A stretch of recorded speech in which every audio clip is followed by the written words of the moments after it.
Hello everyone, this is Jyoti from Jyoti Judiciary Coaching. Hope you all are doing well. So today's session is going to be quite interesting because I'm going to discuss a topic which is very important, very confusing, complicated of the law, and the topic name is murder and culpable homicide. Yes, this is one of the most confusing topic of the law जिसके लिए सारे students काफ़ी confuse रहते हैं। उन्हें पता ही नहीं चलता कि कल्पेबल होमिसाइड क्या होता है, डेव मर्डर क्या होता है। अगर किसी की जान गई है तो वो मर्डर हुआ, तो ये कल्पेबल होमिसाइड क्या होता है। और अगर किसी की डेथ होती भी है, लेट सपोज किसी ने किसी को जान से मार दिया, तो फिर वो कब कल्पेबल होमिसाइड है, कब वो मर्डर है। ये दोनों चीज़ें अलग अलग हैं। तो फिर इसमें जो एक्टर्स रियस है वो सिमिलर कैसे है। देखिए, जब actors Reis of culpable homicide अगर हम बात करें तो वो भी डेथ है। अगर हम एक्टर्स रियस ऑफ मर्डर की बात करें तो वो भी डेथ है। तो जब एक्टर्स रियस दोनों में सेम है तो फिर ये दोनों अलग कैसे हैं। क्या ये दोनों वाकई में अलग है या ये दोनों सिमिलर दोनों एक दूसरे से रिलेटेड है। देखिए, ये दोनों एक दूसरे से डिफरेंट तो नहीं है, डिफरेंट होके भी, पर ये एग्जैक्टली डिफरेंट नहीं है, they are connected to each other. अब डेथ दोनों ही केसेस में हो रही है। कल्पेबल होमिसाइड में भी डेथ हो रही है और मर्डर में भी डेथ हो रही है। जब कोई किसी को जान से मार देता है तो कहते हैं ना हम किसी ने मर्डर किया है। लेकिन लॉ में कल्पेबल होमिसाइड भी दिया हुआ है विच is given under section 299 and जो मर्डर दिया हुआ है वो हमें सेक्शन 300 में दिया हुआ है। ये डिफाइन किया गया है। और अगर इनकी हम पनिशमेंट्स की बात करें तो पनिशमेंट आपका जो culpable homicide not amounting to murder है वो हमें दिया हुआ है 304 में। और अगर मर्डर की पनिशमेंट की हम बात करें तो वो हमें दी हुई है 302 में। That means these both offences are different क्योंकि इनकी पनिशमेंट अलग अलग दी हुई है, लेकिन फिर भी इन दोनों में कुछ ना कुछ तो रिलेशन है। तो हम आज इस वीडियो में उसी रिलेशनशिप की बात करेंगे। मैं आपको एग्जैक्टली ये नहीं समझाऊंगी इस वीडियो में कि कब मर्डर होता है, कब कल्पेबल होमिसाइड होता है, बल्कि मैं आपको ये समझाऊंगी कि ये दोनों आपस में रिलेटेड कैसे हैं। आई होप मैं I just try my best कि मैं आपको सिंपलेस्ट तरीके से इस पॉइंट को समझा सकूं इस वीडियो के थ्रू। So let's start. तो आज की वीडियो में जो हम क्वेश्चंस बेसिकली डिस्कस करेंगे, they are very prominent questions in LLB, LLM and the judiciary as well. पहला, how all murders are culpable homicide but all culpable homicide are not murder. Second question, कि ये दोनों आपस में स्पीसी और genus का relationship कैसे मेंटेन करते हैं। तो इन क्वेश्चंस को हम इस वीडियो में कवर करेंगे। इस चीज को समझने के लिए हमें क्या क्या पढ़ना होगा, लेट्स सी। देखिए, सबसे पहले तो हमें ये देखना होगा, जो एनालाइज करना होगा वो हमें करना होगा सेक्शन 299 की मार्जिनल हेडिंग। क्या है मार्जिनल हेडिंग? Culpable homicide. 299 क्या डिफाइन करता है? Culpable homicide. और अगर हम इसी ऑफेंस के पनिशमेंट की बात करें तो वो हमें 304 में दी हुई है, अभी मैंने आपको बताया। तो उसकी अगर हम मार्जिनल हेडिंग पढ़ेंगे तो उसमें क्या लिखा हुआ है? Culpable homicide not amounting to murder.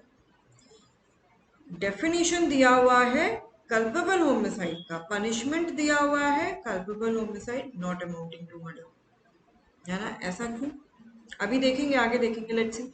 और दूसरा पॉइंट जो हम देखेंगे वो ये देखेंगे, एक सेक्शन 300 में फ्रेज दिया हुआ है। अगर आप सेक्शन की रीडिंग करेंगे तो सबसे ऊपर ही लाइन में लिखा हुआ है क्लॉज 1 में, culpable homicide is murder if.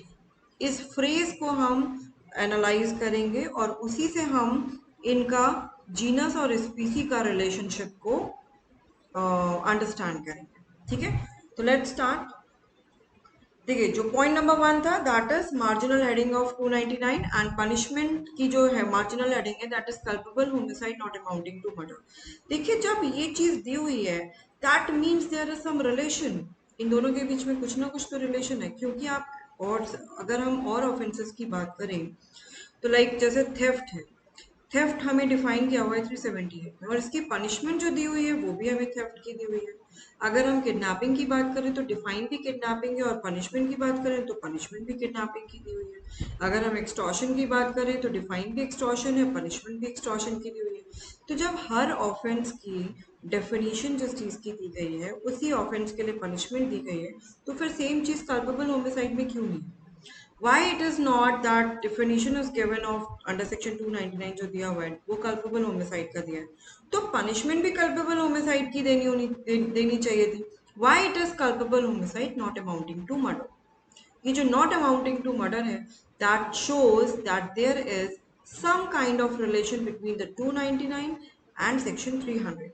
299 हमें culpable homicide डिफाइन करता है, 300 हमें मर्डर डिफाइन करता है. करेक्ट. तो अब इनके बीच का हम रिलेशन देखते हैं कि क्या है.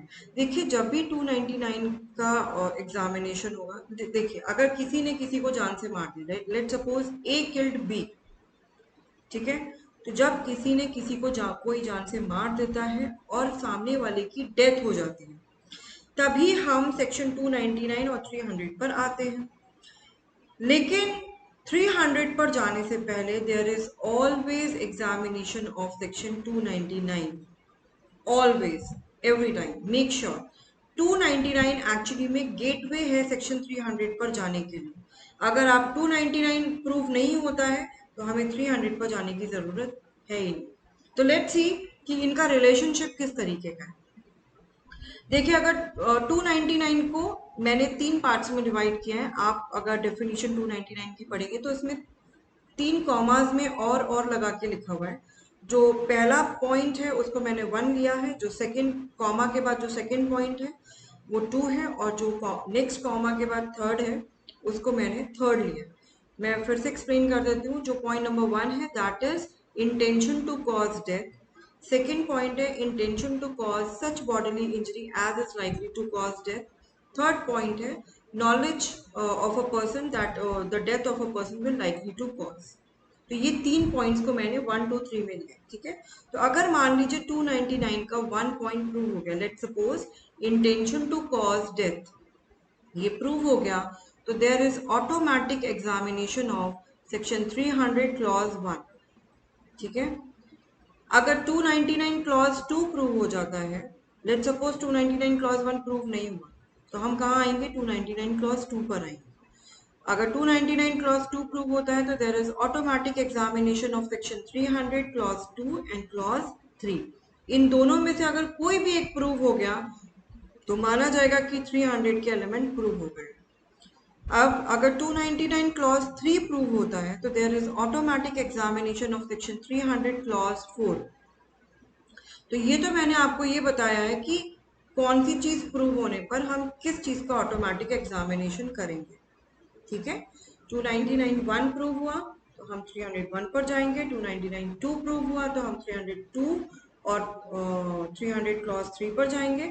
अगर 299 क्लॉज 3 प्रूव होता है तो हम ऑटोमेटिकली 300 क्लॉज 4 पर जाएंगे. ये एग्जामिनेशन ऑटोमेटिक होता है और ये एग्जामिनेशन मैंडेटरी होता है. ठीक है. मैं आपको यहाँ प्रूफ क्या करवा रही हूँ. Why punishment of culpable homicide is given culpable homicide not amounting to murder. तो अब ये not amounting to murder कैसे आया, ये बात यहाँ से हमें प्रूफ होके मिलेगी. देखिए, now if 299 clause 1 proof but 300 clause 1 not proof, तो अल्टीमेटली क्या होगा? 299 clause 1 यानी culpable homicide प्रूफ हो गया, लेकिन मर्डर प्रूव नहीं हुआ, तो क्या होगा? culpable homicide not amounting to murder. इसीलिए पनिशमेंट हमें culpable homicide not amounting to murder की दी हुई है. अब देखिए, 299 क्लॉज 2 प्रूव हो गया, लेकिन 300 का क्लॉज 2 और क्लॉज 3 प्रूव नहीं हुआ, तो अल्टीमेटली क्या हो जाएगा? Culpable homicide not amounting to murder. Again 299 clause 3 prove हो गया, बट सेक्शन 300 क्लॉज 4 प्रूव नहीं हुआ, तो क्या हो जाएगा? Culpable homicide not amounting to murder. तो कहने का मतलब ये हुआ कि 299 एग्जामिन होगा, उसके बाद 300 एग्जामिन होगा. अगर 300 प्रूफ नहीं होता है तो अल्टीमेटली ऑफेंस क्या हो जाएगा? Culpable homicide not amounting to murder which is given under section 304. तो इसी से हमें क्या मिला कि ये दोनों आपस में रिलेटेड हैं. कुछ बच्चों को ये भी डाउट होता है कि जो है culpable homicide, let suppose death में अगर इंटेंशन है, अगर किसी ने इंटेंशनली किसी की डेथ कॉज करी है तो फिर वो मर्डर है, और अगर इंटेंशन नहीं है तो वो कल्पेबल होमिसाइड है। This is complete wrong interpretation, ऐसा कुछ नहीं होता। अगर आप सेक्शन 299 क्लॉज 1 पढ़ेंगे तो it is written intention to cause death, so there is intention in culpable homicide also. There is intention in section 300 also. अब अगेन क्वेश्चन उठता है कि जब दोनों में इंटेंशन दिया हुआ है तो फिर दोनों में क्यों दिया हुआ है, दोनों में डिफरेंस क्या है? और अगर दोनों सेम है तो फिर दो जगह क्यों दिया हुआ है? एक ही जगह लिख देते ना, डायरेक्टली 300 में ही लिख देते, 299 में लिखने की क्या जरूरत थी, है ना? 299 clause 1, I am repeating once again, 299 clause 1 कहता है कि if person intentionally cause death of other that will amount to culpable homicide. और 300 का क्लॉज 1 आप पढ़ोगे तो वहां पे भी यही बात हो रही है, इंटेंशनल कॉजेशन ऑफ डेथ। तो जब दोनों ही इंटेंशन कॉजेशन ऑफ डेथ की बात कर रहे हैं, then why the same thing is given in both the sections? ये बात हमें कहाँ से मिलेगी? अच्छा, एक पॉइंट बीच में रह भी गया। फिर अगर मान लीजिए, इस पॉइंट को हम आगे डिस्कस करेंगे, ये जो मैंने अभी रेस किया था क्वेश्चन, इसी बात को हम थोड़ी 2 मिनट बाद रेस करेंगे। एक और पॉइंट रहता है आपका, अगर मान लीजिए कि 299 भी प्रूव हो गया, 300 भी प्रूव हो गया, और 300 का कोई एक एक्सेप्शन भी प्रूव हो गया। सेक्शन 300 में 5 क्लॉजेस दिए हुए हैं। If any of the clauses also proved, तो क्या अमाउंट होगा? Culpable homicide not amounting to murder. Why? देखिए, एक्सेप्शन हमेशा जनरल रूल के होते हैं। जनरल रूल क्या है? 300 में दिया हुआ है ना, तो 300 मेन ऑफेंस है मर्डर का, और मर्डर के एक्सेप्शंस दिए हुए हैं। अगर एक्सेप्शन प्रूव हो गया, दैट मीन्स उन सिचुएशंस में मर्डर नहीं होगा। अगेन आई एम रिपीटिंग, अगर सेक्शन 300 का मेन सेक्शन प्रूव हो जाता है तो that will amounts to murder. Exception हमेशा जनरल रूल के ही होते हैं, मीन्स कि कुछ एक्सेप्शंस दिए हुए हैं जिन सिचुएशंस में अगर डेथ हुई है तो वो मर्डर नहीं कहलाएगी, तो वो क्या कहलाएगी? Culpable homicide not amounting to murder. ठीक है, तो ये तो अपना हो गया जो फर्स्ट पॉइंट मैंने रेज किया था, why punishment is given culpable homicide not amounting to murder, and why definition or offense name is given culpable homicide। और इसी से हमें ये समझ आया कि इन दोनों ऑफेंसेस में कुछ तो रिलेशन है। रिलेशन मैंने आपको अभी एक्सप्लेन कर दिया। अब मैं एक जो मैंने अपना 2 मिनट पहले जो एक क्वेश्चन रेज किया था कि जब 299 क्लॉज 1 में भी इंटेंशन की बात हो रही है, 300 में भी intention causation death of intentional causation of death की बात हो रही है, तो फिर दोनों सेक्शन में सेम बातें क्यों दी गई? देखिए, ये बात जो पॉइंट नंबर 2 था ना, दैट सेक्शन 300 में एक फ्रेज लिखा हुआ है, culpable homicide is murder if. क्या लिखा हुआ है इस सेंटेंस से, हम इस फ्रेज से हम क्या इंटरप्रेट कर सकते हैं कि it is culpable homicide which becomes murder. We cannot come to, मतलब there can not be a murder directly. Murder कभी डायरेक्ट नहीं होगा। It is culpable homicide which is murder. That is why despite of the fact intentional causation of death है, दोनों में है, दोनों में सेम बात कही गई है, जो क्लॉज 1 है वो दोनों के सेम है, फिर भी दो जगह लिखी गई है। क्योंकि अगर 299 में इंटेंशनल कॉजेशन ऑफ डेथ नहीं लिखा जाएगा तो ये जो हमारा जीनस स्पीसी रिलेशनशिप है वो वायलेट हो जाएगा। जो यहाँ पे लैंग्वेज लिखा हुआ है कल्पेबल होमिसाइड इज मर्डर, ये वायलेट हो जाएगा। और इसी फ्रेज से हमें इनके जीनस और स्पीसी का रिलेशनशिप भी मिलता है, क्योंकि क्या हो रहा है, कल्पेबल होमिसाइड मर्डर बनता है। तो मर्डर में ये मान के चलिए कि हमेशा कल्पेबल होमिसाइड तो होता ही होता है। 299 इज इम्प्लिसिट अंडर सेक्शन 300 क्योंकि culpable homicide is a gateway to the murder. समझ आया?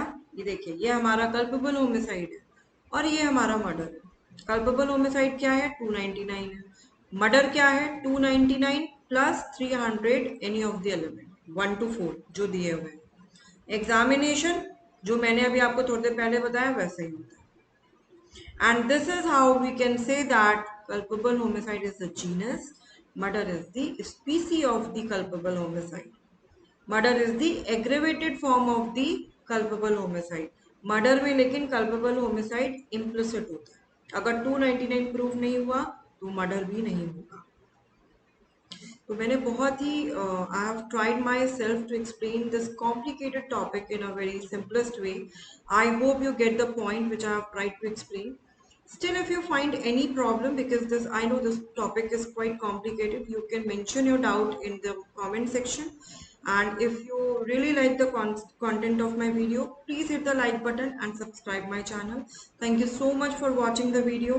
Stay tuned. I will definitely come up with a new topic and try to explain you in a simplest way. Thank you so much. Bye bye. Take care.